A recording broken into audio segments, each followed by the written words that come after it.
अंधेरी शाम थी। तीन दोस्तों आरव, तान्या और समीर ने साहसिक उत्सुकता में जंगल की तरफ कदम बढ़ाया। ये जंगल किसी की नजर में कभी नहीं आता था और गांव वाले कहते थे कि जो भी इसमें रात बिताता है लौटकर नहीं आता। आरव, ये जगह सच में डरावनी लग रही है। तान्या, हमें डरने की जरूरत नहीं, बस झोपड़ी तक पहुंचना है, फिर हम वापस आ जाएंगे। समीर हंसते हुए, डर ही तो असली मजा है। जैसे ही वे जंगल में गए, हवा अचानक ठंडी हो गई। पक्षियों की चहचहाहट रुक गई और घास के बीच से अजीब सी फुसफुसाहट सुनाई देने लगी। उनके कदमों की आवाज उनके अपने कानों में एको करने लगी। आगे बढ़ते हुए उन्होंने देखा कि कुछ पेड़ों पर लाल निशान थे। जमीन पर खुरचने जैसी कोई चीजें बनी हुई थी, जो किसी जानवर की नहीं लग रही थी। आरव, ये निशान किसी इंसान के हाथ से बने लगते हैं। ध्यान दो। तान्या, कांपते हुए, हमें सच में संभल कर चलना चाहिए। ये जंगल हमें देख रहा है। जंगल का अंधेरा तेज होने लगा। हर दिशा में पेड़ जैसे सायों में बदल गए। अचानक दूर से किसी के कदमों की आवाज आई, लेकिन जब उन्होंने देखा तो वहां कोई नहीं था।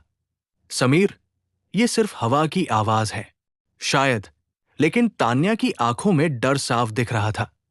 अंधेरा बढ़ता गया और तीनों अंततः एक पुरानी झोपड़ी तक पहुंचे। ये झोपड़ी टूटी फूटी, जर्जर और घास से ढकी थी।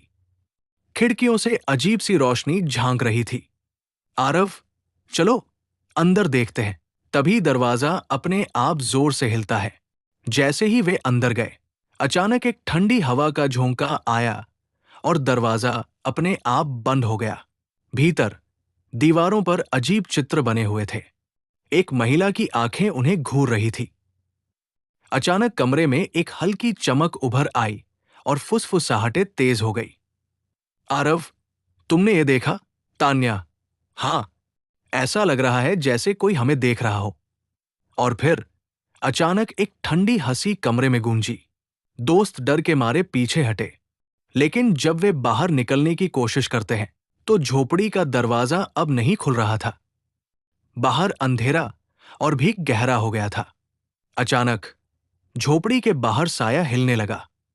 कोई अंधेरी आकृति उनके चारों ओर घूम रही थी। समीर, हिंसक आवाज में, हमें अभी यहां से भागना होगा। लेकिन उनके पैर जैसे जमीन में जम गए थे। साया धीरे धीरे उनके पास आया और अब वे महसूस कर सकते थे कि ये कोई इंसान नहीं था। उसकी आंखें लाल और चमकदार थी और उसके हाथ लंबे और हड्डियों जैसे थे। साया ने धीरे धीरे बात करनी शुरू की। तुम लोग मेरी जगह में क्यों आए हो? तान्या कांपते हुए, हम सिर्फ झोपड़ी देखने आए थे। साया की हंसी तेज हो गई और जंगल की हवा में घुल गई। फिर अचानक जंगल में तेज रोशनी और आवाजें गूंजने लगी। भूत ने अपने पुराने दुख का राज बताया। ये जंगल कभी उसका घर था, लेकिन गांव वालों ने उसे मार दिया और उसकी आत्मा अब जंगल में फंसी हुई थी। साया, मेरे दुख को समझो या तुम भी यही रह जाओगे। दोस्तों ने झोपड़ी के पीछे से भागने की कोशिश की, लेकिन हर दिशा में पेड़ बदल गए। रास्ता खो गया। अंधेरा इतना गहरा था कि उनके सामने कुछ भी दिखाई नहीं दे रहा था। अचानक तान्या की आंखों में भूतनी की झलक दिखाई दी। तान्या, चिल्लाते हुए, वो हमारे पीछे है। समीर और आरव ने हाथ पकड़कर उसे खींचा। वे सभी दौड़ते रहे, लेकिन जंगल जैसे जिंदा हो गया था। हर दिशा में आवाजें और फुसफुसाहटें थी।